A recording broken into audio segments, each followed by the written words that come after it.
दोस्तों, एक बार की बात है। एक बार भोला नाम का एक आदमी था। भोला शहर की एक छोटी सी गली में रहता था। वह मेडिकल की दुकान चलाता था। सारी दवाइयों की उसे अच्छी जानकारी थी। पूरी दुकान खुद संभालता था, इसलिए कौन सी दवा कहां रखी है उसे अच्छी तरह पता था। वो पूरी ईमानदारी से अपना काम करता था। ग्राहकों को सही दवा सही दाम पर देता था। सब कुछ अच्छा होने के बाद भी भोला नास्तिक था। भगवान में उसका जरा भी विश्वास नहीं था। वह पूरा दिन दुकान पर काम करता और शाम को परिवार तथा दोस्तों के साथ समय गुजारता था। उसे ताश खेलने का शौक था। जब भी टाइम मिलता दोस्तों के साथ ताश खेलने बैठ जाता था। एक दिन वह दुकान पर था, तभी कुछ दोस्त आए। तभी भारी बारिश भी शुरू हो गई। रात हो गई थी, लेकिन सभी बारिश थमने का इंतजार कर रहे थे। बिजली भी चली गई थी। बैठे बैठे क्या करें, सोचा मोमबत्ती की रोशनी में ताश ही खेल लेते हैं। सारे दोस्त दुकान में ताश खेलने बैठ गए। सभी ताश में मगन थे। तभी एक बच्चा भागता हुआ आया। वह पूरी तरह भीग चुका था। उसने जेब से दवा की एक पर्ची निकाली और भोला से दवा मांगी। भोला खेल में मगन था। उसने पहली बार में तो ध्यान ही नहीं दिया। तभी बच्चे ने जोर से आवाज देते हुए कहा, मेरी मां बहुत बीमार है। सारी दवा की दुकानें बंद हो गई हैं। एक आपकी दुकान ही खुली है। आप दवा देंगे तो मेरी मां ठीक हो जाएगी। भोला आधे अधूरे मन से उठा, पर्ची देखी और अंदाज से दवा की एक शीशी उठाकर उसे दे दी। पैसे काटकर बच्चे को लौटा दिए। बच्चा भागते हुए चला गया। तभी बारिश थम गई। भोला के दोस्त चले गए और भोला भी दुकान बंद करने लगा। तभी उसे ध्यान आया कि रोशनी कम होने के कारण उसने गलती से बच्चे को चूहे मारने वाली दवा की शीशी दे दी है। भोला के हाथ पांव फूल गए। उसका दिल जोर जोर से आवाज करने लगा। उसकी 10 साल की नेकी पर मानो जैसे ग्रहण लग गया। उस बच्चे के बारे में सोचकर वह घबराने लगा।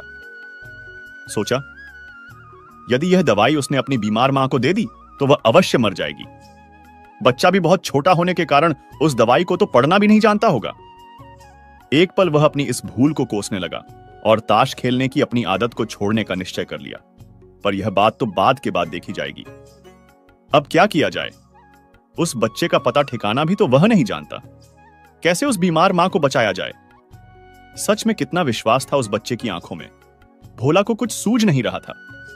घर जाने की उसकी इच्छा अब मर गई। दुविधा और बेचैनी उसे घेरे हुए थी। घबराहट में वह इधर उधर देखने लगा। पहली बार उसकी नजर दीवार के उस कोने में गई जहां उसके पिता ने जिद करके भगवान श्री कृष्ण की तस्वीर दुकान के उद्घाटन के वक्त लगाई थी। तब पिता ने कहा था, भगवान की भक्ति में बहुत शक्ति होती है। वह हर जगह व्याप्त है और हमें सदैव अच्छे कार्य करने की प्रेरणा देता है। भोला को यह सारी बात याद आने लगी। आज उसने इस अद्भुत शक्ति को आजमाना चाहा। उसने कई बार अपने पिता को भगवान की तस्वीर के सामने हाथ जोड़कर आंखें बंद करते हुए पूजा करते देखा था। उसने भी आज पहली बार कमरे के कोने में रखी उस धूल भरी कृष्ण की तस्वीर को देखा और आंखें बंद कर दोनों हाथों को जोड़कर वहीं बैठ गया। कुछ देर बाद वह छोटा बच्चा फिर दुकान में आया। भोला के पसीने छूटने लगे। वह बहुत अधीर हो उठा। पसीना पोंछते हुए उसने कहा, क्या बात है बेटा, तुम्हें क्या चाहिए? बच्चे की आंखों से पानी छलकने लगा। उसने रुकते रुकते कहा, बाबूजी, बाबूजी, मां को बचाने के लिए मैं दवाई की शीशी लिए भागे जा रहा था। घर के करीब पहुंच भी गया था। बारिश की वजह से आंगन में पानी भरा था और मैं फिसल गया। दवाई की शीशी गिरकर टूट गई। क्या आप मुझे वही दवाई की दूसरी शीशी दे सकते हैं बाबूजी? बच्चे ने उदास होकर पूछा। हाँ हाँ, क्यों नहीं? भोला ने राहत की सांस लेते हुए कहा, लो यह दवाई। पर उस बच्चे ने दवाई की शीशी लेते हुए कहा, पर मेरे पास तो पैसे नहीं है। उस बच्चे ने हिचकिचाते हुए से कहा। भोला को उस पर दया आई। कोई बात नहीं, तुम यह दवाई ले जाओ और अपनी मां को बचाओ। जाओ, जल्दी करो, और हां, अब की बार जरा संभल के जाना। लड डाका। अच्छा बाबूजी, कहता हुआ खुशी से चल पड़ा। अब भोला की जान में जान आई। भगवान को धन्यवाद देता हुआ अपने हाथों से उस धूल भरी तस्वीर को लेकर अपनी धोती से पोंछने लगा और अपने सीने से लगा लिया।